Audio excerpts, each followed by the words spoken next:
Hey guys, I'm Matthew, your VB tutor. Here's a thought.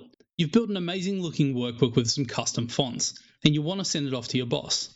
Surprise! Excel doesn't let you embed fonts in the document. Other parts of the Microsoft suite like Word and PowerPoint can, so why not Excel? Microsoft defends that because Excel is a data-centric application, its priority is on calculations, formulas, and data rather than design. Yeah, I call rubbish on that. Around here, we don't just build spreadsheets. We build beautiful application-style systems that would make modern UI design tools blush. So what's the solution? Let me explain. Basically what we're going to do today is set up a method for embedding practically anything into your workbook for distribution. You can use this method for fonts, but it can easily be applied to installation files, Word templates, PowerPoint presentations, pretty much anything as long as it's not an enormous file. Of course, this method could also be used for less well-intended purposes, so please use it responsibly. In fact, this is one of the very reasons macro-enabled workbooks are often restricted in workplaces, because VBA is so powerful and open-ended that it can be both incredibly useful and a potential security risk. Alright, now that I know you're going to behave yourself with this information, let's get into it. So first I'm going to show you the method of actually storing the file in your workbook. Now you might think you can just dump the file into your workbook as an object, and well, technically, yeah, you can. But interacting with these objects with the VBA can be tricky and sometimes impossible depending on what they are and particularly what you need to do with them. Before we build these routines, I'll quickly explain exactly what we're aiming to achieve. Every file on your computer is just binary data, a bunch of ones and zeros which are called bits. These bits are grouped into chunks of 8, which we call bytes. And each byte can be represented by a number from 0 to 255. We're going to read all the bytes of a file and place that raw data into our workbook. And then when we want to extract it again, we'll reconstruct the file from that data. The concept might sound complicated, but as you'll see in a minute, it's really not. So let me show you my method. First, let's jump into the VBA editor and add a new module, and I'll call that mod file embedding. We're going to use two routines. One is going to be for embedding the file, and the other is going to extract the file. So the first will be embed file in worksheet, and we'll have that accept a file path and a target sheet as parameters. And the second will be extract file from worksheet, which accepts the same, but logically we're moving from the sheet to the file, so we'll switch them around. Let's build out our embed routine first. In here we're going to declare a few variables. First is file number as integer. Basically, this file just stores something like a file ticket number that VBA gives us to keep track of the file we're opening. This is the file we're going to be embedding into our workbook. Then the file size variable just gets the size of our file in bytes. Depending on your file size, this could be anywhere from a few thousand to millions. Then we need a binary data byte array. Each item is only going to use 1 byte of data, so we can safely use the byte variable type. And we use brackets to identify that we're building an array.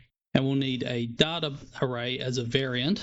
This will be a 2D array where we'll store the binary data before dumping it into the spreadsheet. And then lastly, we just need an I as an iterator and a column and row count variables. Next, we'll implement some error handling just to catch if anything goes wrong. So on error, go to error handler, and our error handler label at the bottom is just going to show us a message box saying that there was an error in the routine. We'll display the error description and make the message box critical. Now, after our error handling, we'll assign a VBA variable free file to our file number. This just grabs the next available file number so we can safely open the file without conflicts. Then we open the file path variable that we pass to the routine. We open for binary as hash file number. We use for binary here because we need to read the raw binary data instead of treating it like text. And the hash symbol tells VBA that file num is a file reference, not just a regular number. Then we get the file size by referencing the length of file, or LOF. We redimension our binary data from 1 to the file size. And then we use get to store all the binary data from that file into our binary data array. Once we've grabbed the data, we can just close that file, and now we're done interacting with the file itself. Before we move on, I also want to add to the error handler to close the file if it's not 0. This will just make sure that it always closes properly if something goes wrong. What we have now is a one-dimensional array or a single column array with all of our byte information. We could just dump this out to the spreadsheet, but it wouldn't be that hard to exceed our row limit like this. You would cap out at exactly 1 megabyte of data. So let's increase our storage capacity. We're going to split our data over some extra columns. I'm going to use 256 columns for this, which maxes me out at 256 megabytes of data, which is way more than I'll ever need. Then our row count variable will use application.ceiling and divide the file size by the column count, and use 1 to round up to the nearest whole number. So now we know how many columns and rows our data uses, we can redimension our data array to extend to the size of our row count and column count variables. Now let's populate that data array. So we'll loop with for I equals 1 to file size, and then use next I to continue through the loop. In here, we're not going to explicitly set variables for it, but I'll explain how we calculate the row and column for our data array assignments. The row will be calculated by using I-1 backslash column count plus 1. Now be very careful here. In this calculation, we're using integer division, not standard division. Standard division is done with a /, which returns a floating point variable. The backslash here ensures that we get a whole number rounded down correctly. Then the column will be calculated using I-1 mod column count plus 1. This ensures that when we reach the column limit, we'll wrap to the next row. So now if I is 10, it will go in the first row and the 10th column. If I is, say, 257, it'll go down to the second row and in the first column. So let's put those calculations in here. So we'll do data array open bracket and copy in the row calculation, comma, copy in the column calculation, and close bracket. And so that data array cell will equal to the matching item in our binary data array. All right, so now we've put our binary data into our 2D array. All we need to do now is to dump that into our worksheet. So we'll just make sure that we clear all the cells in the target sheet, and then we dump that from the first cell, resize with our rows and columns, and make that equal our array. And finally, we exit the sub to make sure it doesn't continue into the error handling when it finishes. Before we move on, let's test this and see if it actually works. I'll just create a simple routine here called test embed file, and all we'll do is call that embed file in worksheet routine, pass in a file location. I'm just going to paste in a path for a font file here, for example, and a reference a worksheet. And I'll just put a message box to alert me when it's done, and let's run it and see what happens. All right, that looks like it worked. Let's check the worksheet and see what's there. Now, our sheet looks like it's full of random numbers. At least that's how it looks. But you and I now know that we're actually looking at pure binary data, with each cell representing 1 byte.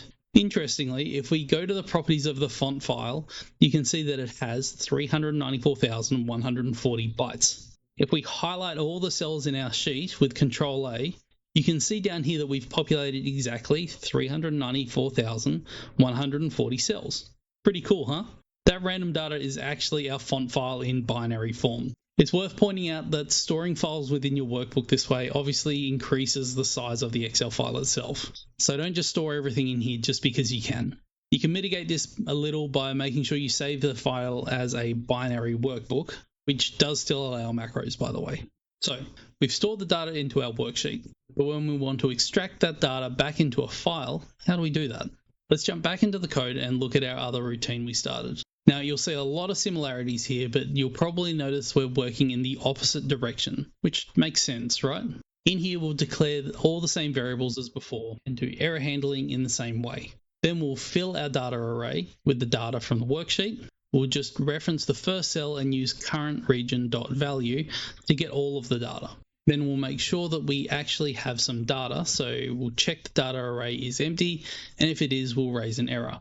By the way, I'm going to be doing a full video on proper error handling soon, but for now, let's just follow along. Then we get the row and column counts by checking the upper bound of the first and second dimensions of the data array. The first dimension represents our rows, and the second dimension represents our columns. And our file size variable is just going to be our rows multiplied by the columns. Now we make sure that the byte array is big enough to handle all of our data, so we redimension that from 1 to the file size.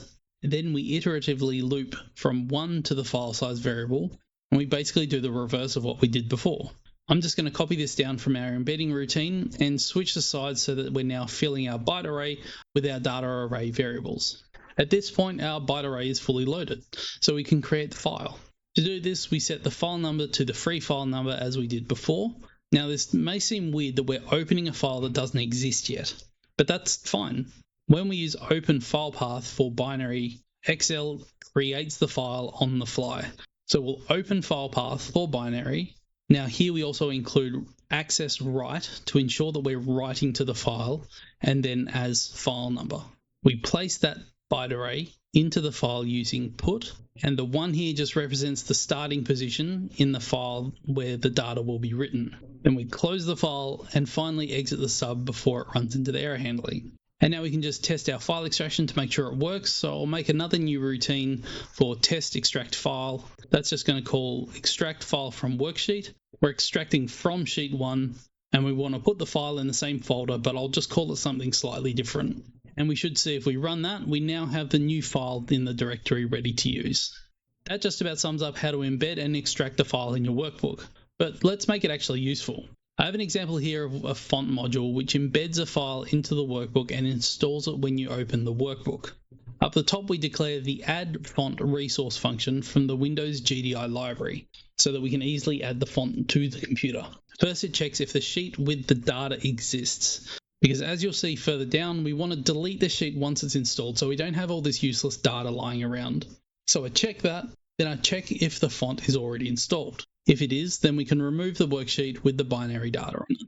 If it passes all that and the font isn't installed and our worksheet is available, we extract the data to the app data folder, use add font resource to install the font, and we get rid of the worksheet. And just like that, when the user opens the workbook, if they don't have the font, it will automatically install itself, making sure the workbook looks exactly as intended without them needing to do a thing. And here's another use case for this. You can find this on my Patreon, available to second-tier members and for a single purchase. This is a system for connecting to a MySQL database. On Patreon, I also show you how to create a live MySQL database for free to play with. To connect to a MySQL database, users need the ODBC driver installed. So I've embedded the installer into the workbook and I extract it and run it when the workbook opens.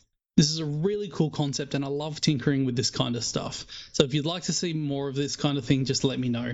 Also, if you can, I encourage you to check this out over on Patreon. I'll put a link in the description below.